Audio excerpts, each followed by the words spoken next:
ए से कहा जा रहा है बी में, तो हमको पहला प्रतिरोध P मिल रहा है और इसमें धारा कौन सी I1, तो हमने कहा धारा की दिशा में जाएंगे तो नेगेटिव, इसलिए क्या होगा -I1P। Hello everyone, welcome to my YouTube channel physics study. मेरे प्यारे बच्चों, जैसा कि हम लोग अनसॉल्व कर रहे हैं फिजिक्स का अनसॉल्व, और 2020 का सेट नंबर 1 है। क्वेश्चन नंबर 5 का और खा दो पार्ट इसमें दूंगी बच्चों, क्योंकि 5 में कई पार्ट है और बड़े बड़े क्वेश्चन है तो वीडियो बहुत बड़ा हो जाता, इसी वजह से हम 2 ही क्वेश्चन कराएंगे। अगले वीडियो में आपको मिलेगा। अब आप ये मत परेशान होइए कि अगला वीडियो ढूंढेंगे कैसे, लाइन से सब लगे हुए हैं, ठीक है। आप केवल देखते रहिए और करते रहिए।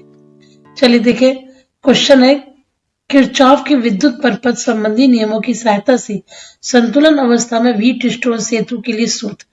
संतुलन की अवस्था कह रहा है, संतुलन की अवस्था में व्हीटस्टोन सेतु के लिए सूत्र का निगमन करना है, जहां P, Q, R, S ये 4 प्रतिरोध दे रखे हैं, ठीक है। देखिए करते हम लोग सॉल्व। पहले तो आप ये जानो कि व्हीटस्टोन सेतु से हम करते क्या है। व्हीटस्टोन सेतु से हम किसी भी अज्ञात प्रतिरोध को ज्ञात करते हैं, और इसका आविष्कार जो है किसने किया था, इंग्लैंड के प्रोफेसर CF व्हीटस्टोन ने, इसलिए इसका नाम व्हीटस्टोन पड़ा। अब देखो रचना, कंस्ट्रक्शन। देखिए रचना में मैंने लिखा नहीं है, लेकिन जो मैं बोल रही हूं वही आपको लिखना भी है। यहाँ लिखेंगे कि P, Q, R, S 4 प्रतिरोध है।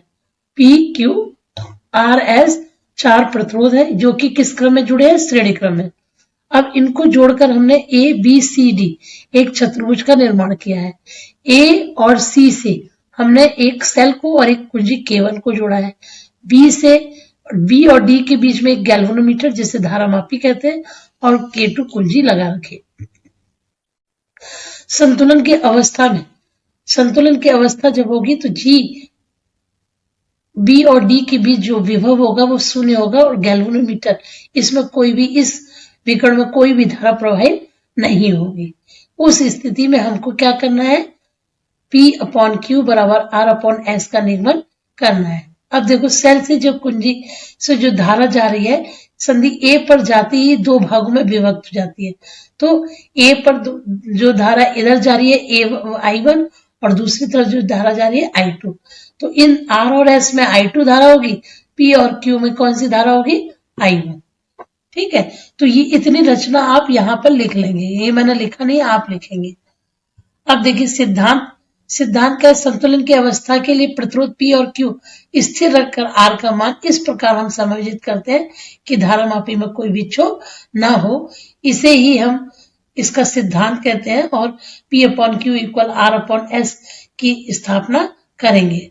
अब देखो सूत्र की स्थापना कि माना संतुलन की स्थिति में बैटरी द्वारा दी गई धारा I है। यह धारा बिंदु A पर 2 भागों में विभक्त हो जाती है, क्योंकि संतुलन की अवस्था में धारामापी G में धारा नहीं बहती, इसलिए I1 धारा P तथा Q में I2 धारा R तथा S में प्रवाहित होती है, ठीक है। S में यहाँ लिख लीजिए, S में प्रवाहित होती है। बहुत ही सिंपल है, किरचॉफ का द्वितीय नियम लगाएंगे। कौन सा नियम लगाएंगे, किरचॉफ का द्वितीय नियम। तो आपको एक चीज बता दें कि जब हम धारा की दिशा में चलेंगे, धारा की दिशा में, तो हम नेगेटिव लेंगे, और अगर धारा की विपरीत दिशा में, विपरीत, तब हम धन लेंगे। अब देखो हम कौन सा पाश ले रहे हैं, पहले ABDA। अब देखते हैं फिगर में ABDA, A से B जाएंगे, B से D आएंगे, और D से फिर A। तो ये वाला पास ले रहे हैं पहले 1, इसको हमने 1 पास मान लिया। तो अब देखो पहले हम A से कहा जा रहा है B में, तो हमको पहला प्रतिरोध P मिल रहा है और इसमें धारा कौन सी, I1।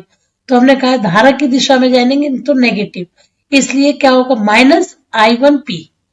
देखो -I1P प्लस, फिर कहा चले B से D, B से D, इसमें तो गैल्वेनोमीटर और कोई धारा है नहीं, तो हमने गैल्वेनोमीटर में कोई धारा नहीं, इसलिए 0 × G कर दिया।